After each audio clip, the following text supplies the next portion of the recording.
Good afternoon, everyone. Welcome back. Welcome back from the coffee break. I hope everyone have a good refreshment. We are a bit late for the first session in the Net Zero International Conference, 10 minutes late, but we will catch up for the time. Okay, let me introduce for you the first session in the Net Zero International Conference. First session will talk about, it's a theme, will talk about the initiatives to pave the way towards net zero.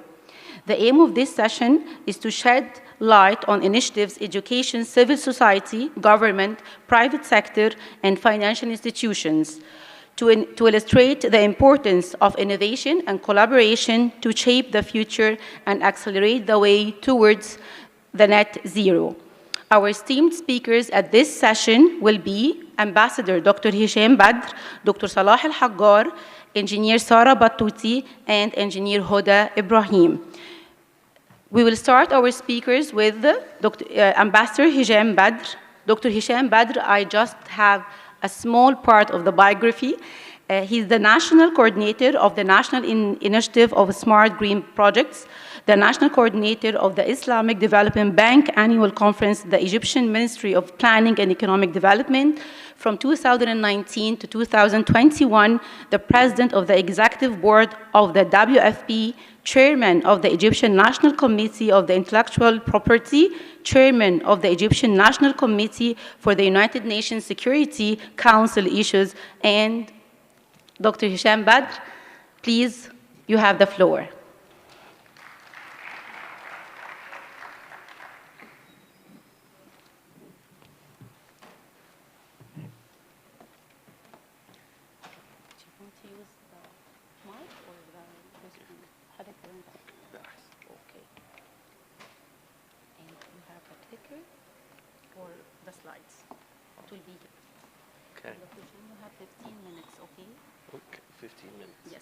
Showing in the screen. Sure. Yes. Bismillah ar-Rahman ar-Rahim. Assalamu alaikum wa rahmatullahi wa barakatuh. Thank you for the invitation, Dr. Salah Al-Haggar. Thank you for inviting me.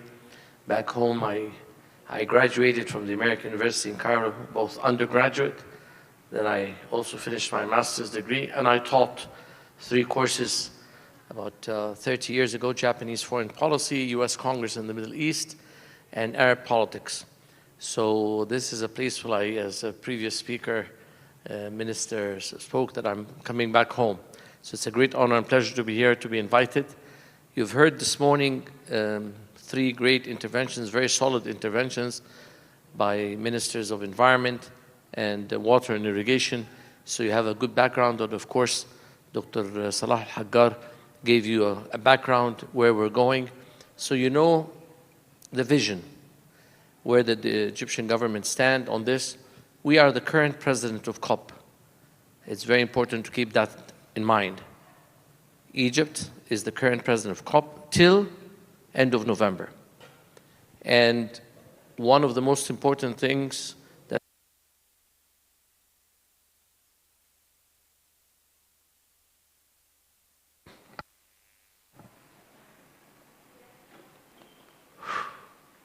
I think we're back. One of the most important things to keep in mind is that President Abdel Fattah al-Sisi said that this is a COP for implementation. So we were not looking for slogans. We wanted to implement all the pledges that were promised. And you've heard the strategies, both Ministries of Environment and Water Irrigation. And today I want to share with you an experience, an initiative, one of the most successful initiatives that came out of COP by recognition of the United Nations, is the National Initiative for Green Smart Projects. And it answers one important question. Dr. Mahmoud Muhyiddin, it's his brainchild. He started this idea, this initiative, and it's an experience in localization. And it answers, as I was saying, one question. What does COP27 or COP28 mean for ordinary Egyptian man or woman or citizen in Upper Egypt, in Northern Sinai, in Alexandria? What does it mean? We've heard of the great aspirations, the green, the net zero, but how do I benefit as an individual, as a lady, as a woman, etc.? And this initiative answers that question. It's unparalleled, unprecedented initiative which opens a competition basically for the 100 million Egyptians under the 27 governorates. There will probably be some slides here, but basically it allows different individuals to apply or submit projects in 6 different categories.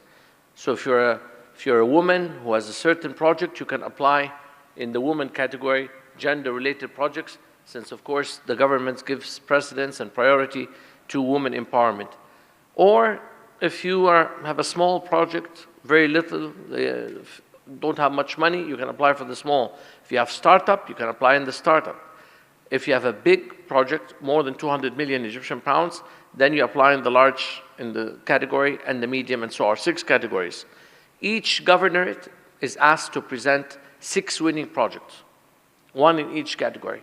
So whether you're Cairo or you're Wadi Gadid, you are asked to submit 6 projects. The winning, so Cairo, for example, had submissions of 1,000 projects, but they submitted only 1 big, 1 small, 1 medium, 1 startup, 1 woman, and 1 nonprofit.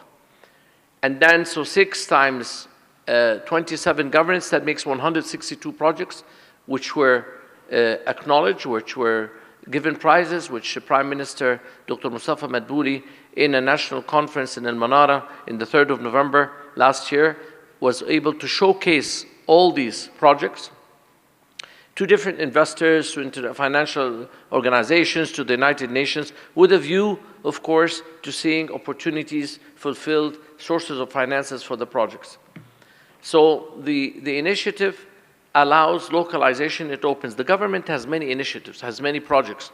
So it's not a dearth or poverty of not finding green projects for the government. Ministry of Planning has these projects, Ministry of Environment has.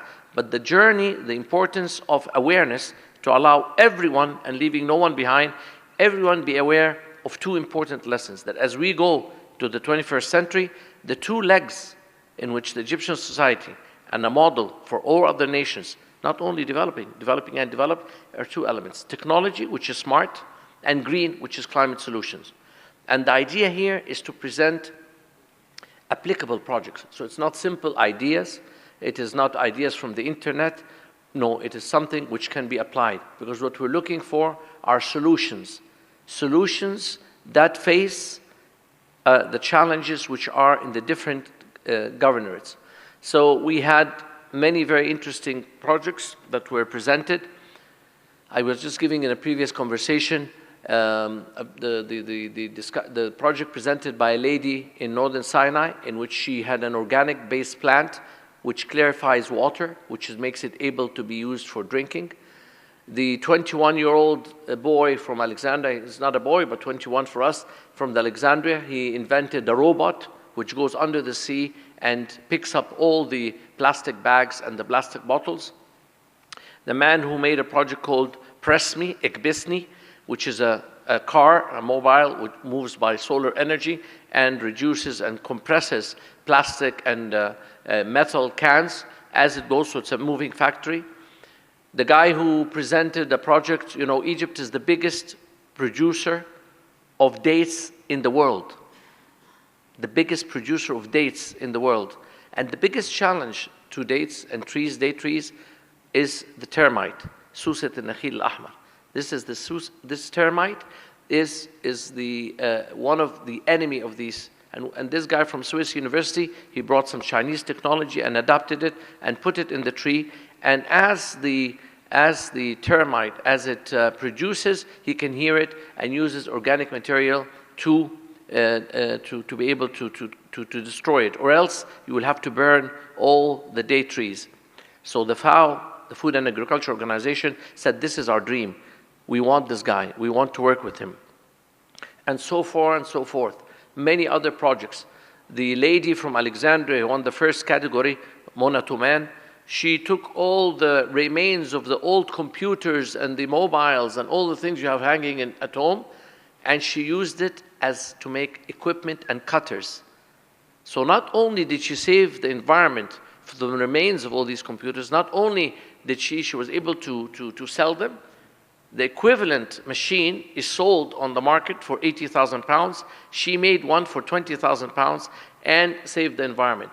So here the message is that you're not only doing this for the environment, you're not only doing this, which is important enough, you're not only doing this for future generations, you're not only doing this for humanity, you're not doing for all, but you're doing this for your own sustainability. Because the project that wins has to be profitable, it has to be scalable, it has to be bankable. And therefore, we were very happy last year that this, by the UN, this is one of the most successful outputs which was implemented. As I said, we've received 6,300 projects, 162 were honored, acknowledged, 18 were the finalists. They were given financial prizes ranging from 750,000 Egyptian pounds, the second was 500,000 pounds, third was 250,000. Then their projects were upgraded and were technically supported by the UN agencies, because all our partners are part of the UN agencies, international financial institutions, World Bank, European Bank, Federation of Industries, Federation of Banks, Trade, etc. And then they were invited to go to COP in Sharm el-Sheikh 27, the green zone and the blue zone, to showcase their projects. So you can see the glitter and the glamour in one of the ladies' eyes and the projects that we had to be able to showcase these projects and streamlined worldwide at Sharm el-Sheikh. And this year, we're going to do the same. We already opened the submissions on the 1st of April. The submissions ends on the end of June. And we are glad and honored to have a partnership with the American University in Cairo, in which they have already put this on posts so that to encourage all the students and all the projects that AUC is involved in to be submitted to this initiative on the website. I don't know if this is my, let's see. This, of course, you can read. I don't want to go through things you can read easily. This is just the organizing committee. It defines what the green component is, because people ask me, and I know we'll be asked the question, what does green mean? This is what green means: sustainable management, utilizing energy, emissions, waste, circular economy. What is smart? Smart is simply any kind of technology, not to confuse, not to make it complicated. Yesterday, I was in Domyat province, and we had a big session, and we got asked all these questions. And so we tried to make it as simple as possible. Say, how do we apply? Tell them there are no papers. You don't go to the government, present any documents or anything. All you need to do, enter on one website, www.sgg.eg. You put your name. My name is Soha, and I am from Al-Wadi Al-Jadid. And in 3 lines, you describe your project. My project aims to help save the environment by utilizing waste, etc., management.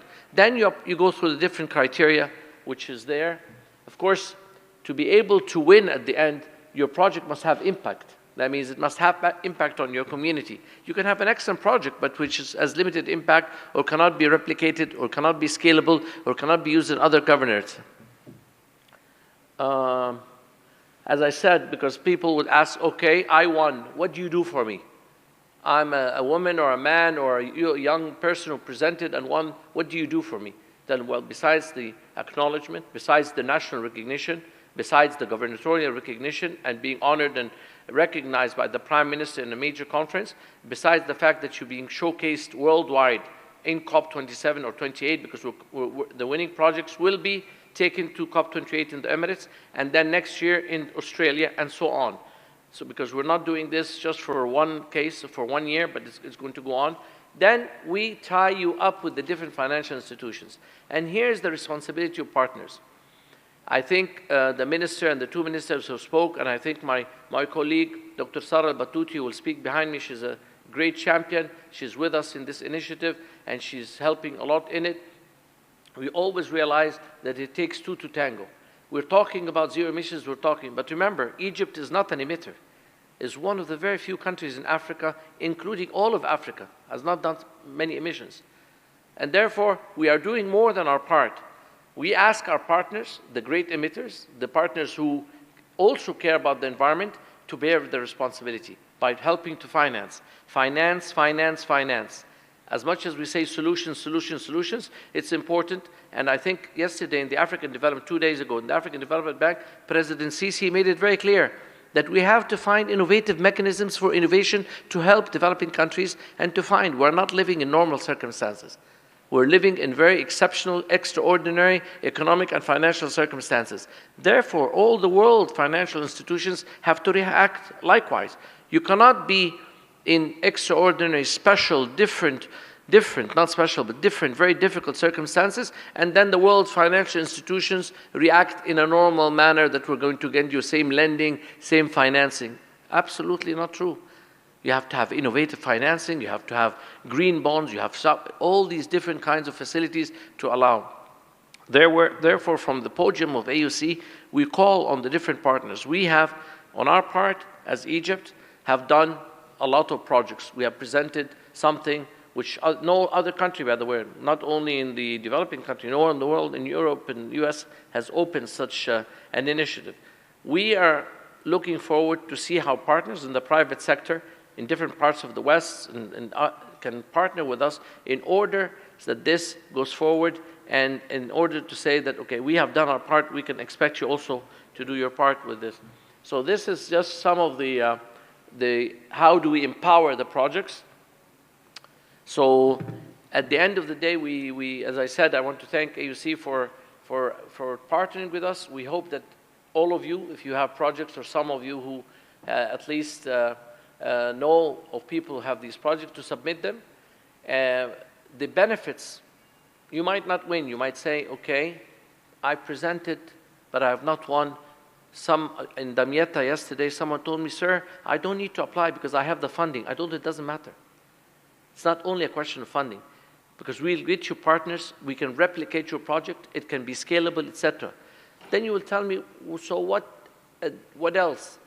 We have created, for the first time in Egypt, a single database for smart green projects. We today have a database of 6,300 last year, and then this year so far about 2,000, so about 8,000 smart green projects. So any investor who comes to Egypt and says, I'm interested in a project, not only do we have a database, we have a mapping. We know exactly where they are. We have in Northern Sinai 53 projects. We have in Al-Wadi Gadid 120 projects. We have in Luqsur 500 projects. In Cairo 1,000 projects. And in different places we have the map. So any investor can come in and say, okay, we'll tell them here it is. You can, if you're not interested in the winning projects, and that happened, a major bank president, when I went to him for finance and support, I tell him, sir, I'm going to give you the winning projects. He said, no, thank you, Ambassador. I don't want the 18 projects. I want the 6,000. Because for me, this is my network. I'll be able to contact them. So this is one of the great initiatives that we'll be taking, that Egypt has offered as its a gift to the world, showing how we are including everyone. That's why it's localization. That's why it's all people, normal people who have submitted projects, including large projects, of course. But I'd like also always to give examples of small projects, of women, of youth, etc., to show us how inclusive this is. And this is going to be a continuing process. And it's one in today's important conference, Dr. Salah, that we want to show to be able that build on smart partnerships. It's between localization, national and international, bringing this fine line between someone on the local level, showcasing on the national, on the international, and finding financing for him, hopefully. So I want to thank you again, and I'm sure there are going to be a lot of questions. I think I exceeded my time. So Dr. Yasmin, thank you very much. Thank you.